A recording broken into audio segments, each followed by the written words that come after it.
Bonjour Jacques Ferrandez, je suis vraiment très content de te rencontrer pour la première fois, mais il faut bien une première fois, en général, ça commence toujours à un moment donné.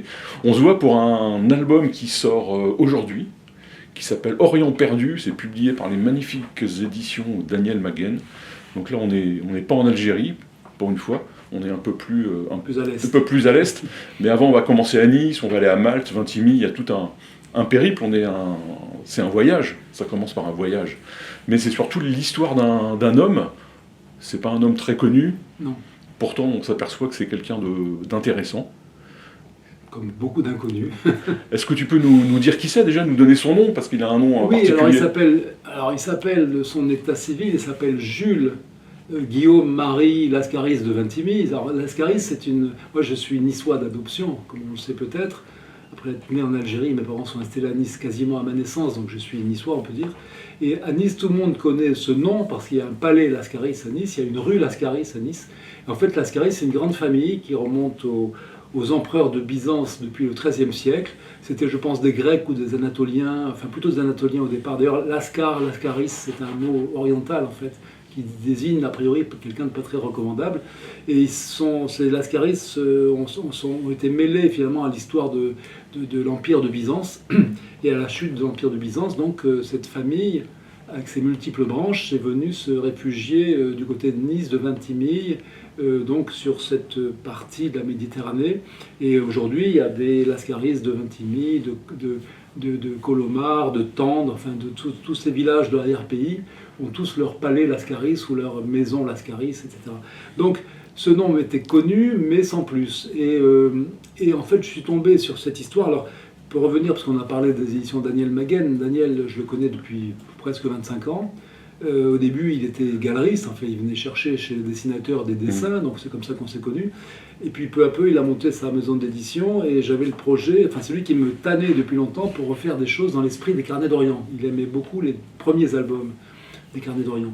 Et ça tombait bien parce que moi j'avais envie de raconter aussi une histoire qui puisse se passer en Méditerranée orientale, dans des régions que j'ai moi-même arpentées, fréquentées, que ce soit, il y a maintenant plus de 20 ans, la Syrie, le Liban, l'Irak. Je suis allé jusqu'à Istanbul. Enfin, vous voyez, toutes ces régions-là m'ont passionné aussi, avec toute cette présence en multiples strates de l'histoire, avec l'Empire, les Grecs, les Romains, l'Empire byzantin, puis l'Empire ottoman, etc. Tout ça était une mine d'histoire et de scénarios.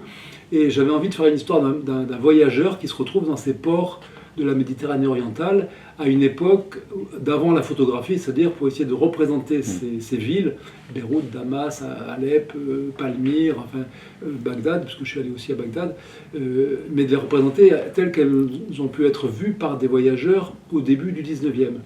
L'idée faisait son chemin, mais disons, j'avais plein d'autres occupations, j'ai travaillé sur Camus, j'ai travaillé sur pas mal de choses, et puis il y avait toujours cette idée de faire quelque chose pour Daniel Maguen. Entre-temps, il est devenu éditeur avec des très très beaux livres, et l'idée à ce moment-là s'est concrétisée plutôt sur un album, et c'est à ce moment-là que je suis tombé sur cette histoire de ce Théodore ou Jules Lascaris, parce qu'il se fait appeler Théodore en fait, en mémoire de l'empereur de Byzance Théodore Ier, empereur de Nicée, de Trébizonde plutôt, mais en tout cas à l'époque de l'Empire byzantin.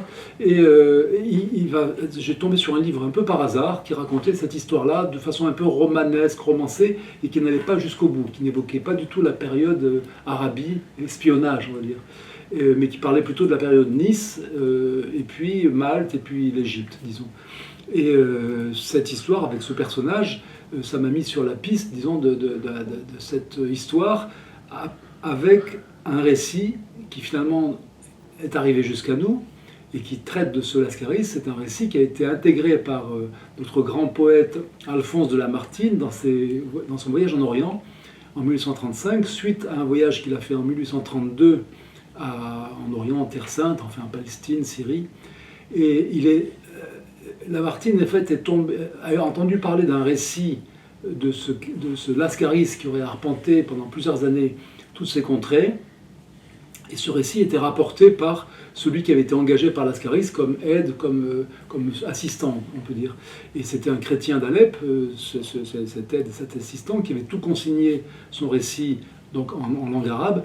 Quand Lamartine entend parler de ça, il achète le manuscrit, il le fait traduire, il le réécrit et il l'intègre dans son voyage en Orient. Et c'est toute l'histoire de ce Lascaris, mais à partir du moment où il retourne en Orient, donc ce qui sera mon deuxième tome, ouais.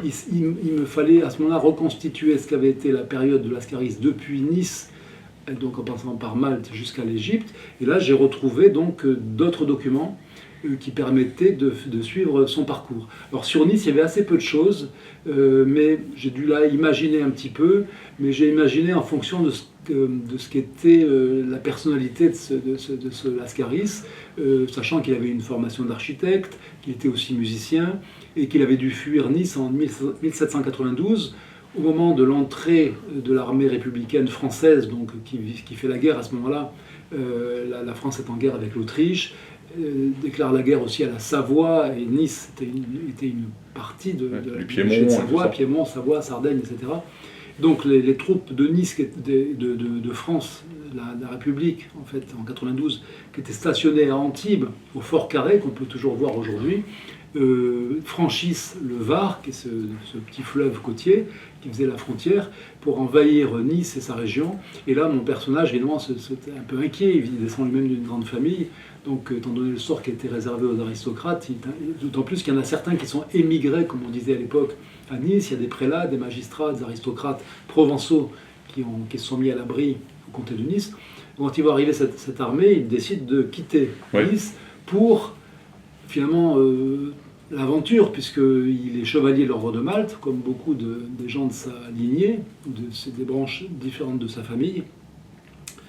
Il passe fait un petit escale à Vintimille, parce qu'il y a le titre de Lascaris, comte de Vintimille. Mais je te coupe parce que ce qui est intéressant, c'est qu'il est dessinateur aussi. Alors ça, je l'ai un peu, voilà, c'est ce que je voulais savoir. J'ai un peu forcé le trait, si on peut dire. En tout cas, il est architecte, ça c'est sûr.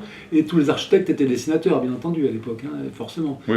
Pour faire des relevés, pour faire... Alors moi, j'imagine qu'il est dessinateur, mais que la part de dessin, disons, technique, ça le barbe un petit peu. Ce qu'il aime bien aussi, c'est dessiner le corps humain, particulièrement le corps féminin. Il faut dire aussi que c'est un jeune homme, voilà, il est au début de sa vie et il va fuir, mais en même temps, ça l'intéresse d'aller à l'aventure. Oui, c'est ça, parce qu'il sent que son avenir est assez compromis. C'est le moment où l'ordre de Malte a été dissous par la Révolution française.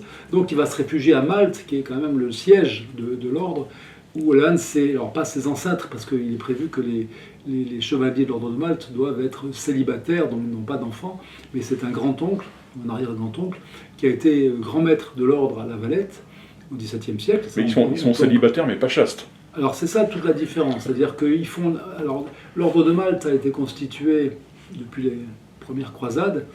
C'est un ordre hospitalier, mais aussi un ordre de moines soldats, donc ils sont moines avant tout, enfin ils sont aristocrates avant tout, ils sont moines aussi, mais en tant que moines, ils doivent être évidemment célibataires et a priori ils font des vœux de chasteté. Mais comme c'est souvent un destin qu'on leur offre quand ils sont tout enfants, ces chevaliers, ils forment des vœux quand ils sont des chérubins, comme dit le personnage, et après ça, une fois adultes, évidemment, d'autant plus que l'ordre de Malte s'est quand même beaucoup libéralisé, et donc il y a une forme de tolérance sur les possibilités d'avoir des relations avec le sexe opposé. C'est des guerriers, donc ils ont une vie aventureuse. C'est des guerriers, c'est des marins, surtout, c'était les aristocrates qui étaient destinés à être chevaliers de l'ordre de Malte, devaient avoir une formation militaire, mais une formation aussi de marin, puisque Malte était cette espèce de verrou dans la Méditerranée, et ils exerçaient le rôle de gendarmes de la Méditerranée contre les Turcs, contre les Ottomans. En tout cas, il y a toute une histoire à ce sujet, mais effectivement, à la fin du XVIIIe siècle, tout ça est un peu passé. Il y a encore un peu de course, c'est-à-dire ils font un peu les corsaires, ils arraisonnent des navires, notamment des navires turcs ou levantins, enfin, et puis ils continuent à faire un peu de commerce, disons, avec les autres pays méditerranéens. Mais en effet, la vocation, disons, des chevaliers hospitaliers et guerriers est un petit peu tombée. Donc là, il vit quelque temps à Malte dans une espèce d'oisiveté un peu paresseuse, on va dire. Et puis, c'est à ce moment-là, en 98, que Bonaparte, en route pour l'Égypte, ce qui à ce moment-là est une destination inconnue. C'est-à-dire que quand Bonaparte quitte Toulon au mois de mai 1798, il y a 300 navires, il y a des militaires, il y a des marins, il y a des savants, il y a des artistes, tout ça part vers l'Orient. D'ailleurs, le navire amiral s'appelle l'Orient, mais on ne sait pas très bien où on va. Donc Bonaparte décide de faire une escale à Malte. Il joue un peu à cache-cache avec la flotte anglaise de Nelson, sans se rencontrer à ce moment-là. Et à Malte, le grand maître de l'ordre qui vient d'être élu dit ouais, là, mais on ne va pas les laisser rentrer comme ça. On peut les autoriser à ravitailler, mais ça sera 3 ou 4 navires, pas plus à la fois. Et comme il y a 300 navires, Bonaparte dit que c'est cette histoire-là. Il annexe l'île, il y a 1 ou 2 jours de combat, ça va assez vite. Il annexe l'île, il reste 1 semaine sur l'île, il édicte un tas de décrets pour en faire une république associée à la République française. On est sous le directoire à ce moment-là. Oui. Et il laisse une garnison à Malte pour continuer sa route. Il abolit l'esclavage, enfin, il fait un tas de choses que j'ai dû résumer un peu dans mon récit. Mais enfin, ensuite, tout ça va vers Alexandrie. Oui, parce qu'en fait, ce fameux Lascaris, il fuit d'abord les armées de la Révolution, mais ensuite il va être sans arrêt, entre guillemets, poursuivi.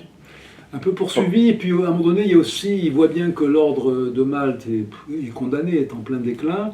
Et puis là, comme lui fait remarquer l'envoyé du directoire qui est venu un peu tester ce que pourraient être les défenses de l'île de Malte par rapport à une incursion des armées républicaines, il convainc Lascaris de dire écoutez, aucun avenir ici, c'est un caillou, qu'est-ce que vous faites là, partez à l'aventure. Le général Bonaparte, qui est déjà auréolé de toute une gloire après la première campagne d'Italie, évidemment, c'est la porte ouverte vers l'inconnu et l'aventure et peut-être l'avenir aussi. Parce que ton Lascaris, quand on le rencontre au début à Nice, c'est un petit gars qui vit d'amour et d'eau fraîche. Un peu. Mais plus il va avancer dans l'aventure, et plus il va être poursuivi, entre guillemets, par les armées révolutionnaires, et plus il va devenir extrêmement roublard, il va devenir très politique, il va s'intéresser aux différents peuples, aux religions, pour essayer de tirer des ficelles, qui sont petites, en plus à son échelle. Je pense que c'est quelqu'un de curieux, c'est-à-dire qu'il va mettre à profit, finalement, tout ce qui lui arrive, pour augmenter ses connaissances, avoir une forme d'implication aussi dans son temps, dans son époque, dans l'histoire. Effectivement, quand il arrive au Caire, tout de suite, il est assez fasciné par la civilisation qu'il trouve en arrivant d'abord à Alexandrie puis au Caire. Il va tout de suite opter pour le vêtement oriental, il va apprendre l'arabe assez vite, et surtout il va prendre femme sur place, qui lui tombe un peu dans les bras d'ailleurs, comme je le raconte dans l'histoire. Ça c'est vrai ou c'est inventé ? Ça, c'est vrai, c'est-à-dire que dans les éléments qu'on a sur sa biographie, effectivement, une belle géorgienne échappée d'un harem, alors on se croirait chez Perlotti, échappée d'un harem, d'un mamelouk qui a fui, parce qu'il y a quand même la bataille, alors il y a la bataille des pyramides, oui, qui, contrairement à ce qu'on pense, ne se déroule pas au pied des pyramides, c'est au bord du Nil. Mais enfin, les pyramides sont en vue, et les Mamelouks sont défaits à ce moment-là. D'ailleurs, Bonaparte constate qu'ils se battent courageusement, mais comme à l'époque des croisades.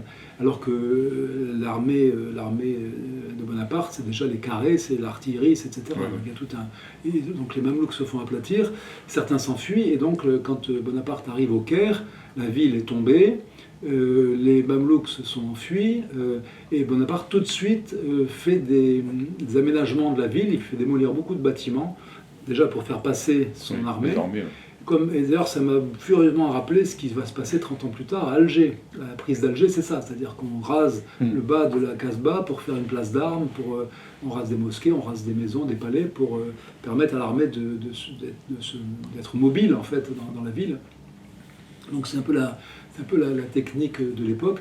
Et donc ce personnage à qui on confie, parce que comme il est architecte de formation, on confie une tâche plutôt administrative pour redistribuer les bâtiments désertés ou pris aux Mamelouks pour en faire des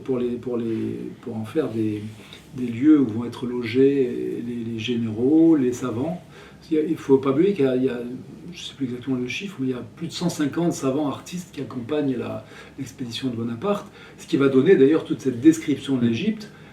L'expédition d'Égypte, qui aura duré 3 ans au total, sera un échec militaire, mais une grande réussite du point de vue scientifique et du point de vue artistique, et surtout du point de vue de la découverte de cette civilisation des pharaons, puisque oui, le Louvre est peuplé d'œuvres qui ont été ramenées. Absolument, le Louvre est le musée de Turin, et d'ailleurs on verra dans le 2e tome un personnage qui était le grand pourvoyeur d'antiquités, qui est Drovetti, qui était le consul de Napoléon ensuite au Caire. Qui était un trafiquant.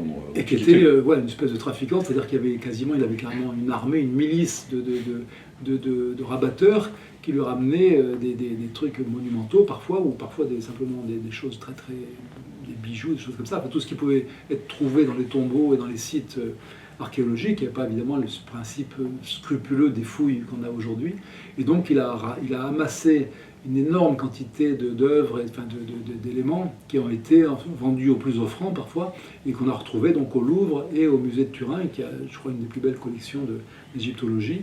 Donc toute cette histoire est en train de se dérouler et Lascaris y participe, mais il va y participer un peu en marge, c'est-à-dire qu'il ne va pas être associé directement aux expéditions militaires, ni aux batailles, ni rien. Alors il assiste à ce à quoi il peut assister, c'est-à-dire qu'il n'est pas là quand il y a le désastre d'Aboukir, il est là un peu de loin quand il y a la bataille des pyramides précédemment, mais il va quand même être mêlé. Alors là, j'étais obligé un peu d'inventer, parce que je sais qu'on sait en tout cas, il est attesté qu'il était très lié aux représentants, enfin au copte, au chef des coptes, entre guillemets. Oui, au chef, je ne sais pas comment dire, le chef de la communauté copte, qui était déjà quelqu'un qui marchait, on peut dire, avec les Français, qui était proche du général de Say, ou de Sex, je ne sais pas comment on prononce, et et les Coptes, en fait, avaient un rôle particulier. Ce sont des chrétiens donc d'Égypte, chrétiens c'est parmi les premiers chrétiens de l'histoire, qui ont été ensuite infériorisés quand l'Égypte est devenue musulmane, et qui avaient un rôle un peu ambigu, qui est celui de collecteur d'impôts, c'est-à-dire pour pas que les dirigeants, on dirait ça aujourd'hui, musulmans, soient détestés du peuple, ils faisaient faire la sale besogne par les chrétiens. Donc alors, ils savaient compter, ils étaient plutôt instruits. D'ailleurs, on a vu des Coptes jusque dans l'histoire récente qui étaient diplomates, qui étaient banquiers, etc. Boutros Ghali était un Copte d'Égypte, qui était président de l'ONU. Donc il y a cette communauté qui se trouve un peu libérée du fait de la présence française, qui chasse en réalité les imposteurs, comme dit Bonaparte, c'est-à-dire les Mamelouks. Et d'ailleurs, Bonaparte, qui est très, évidemment, on le sait, était très habile du point de vue politique, prétend arriver en Égypte pour libérer le peuple égyptien des imposteurs Mamelouks, mais il le fait au nom de l'islam. Il se prétend lui-même musulman. D'ailleurs, il utilise l'argument selon lequel il a combattu le pape pour dire, vous voyez, je suis pas chrétien, je suis de votre côté. Et c'est une manœuvre, en fait, pour essayer de gagner les populations à son autorité. Ça marche pas tellement, d'ailleurs. Ça marche pas tellement parce que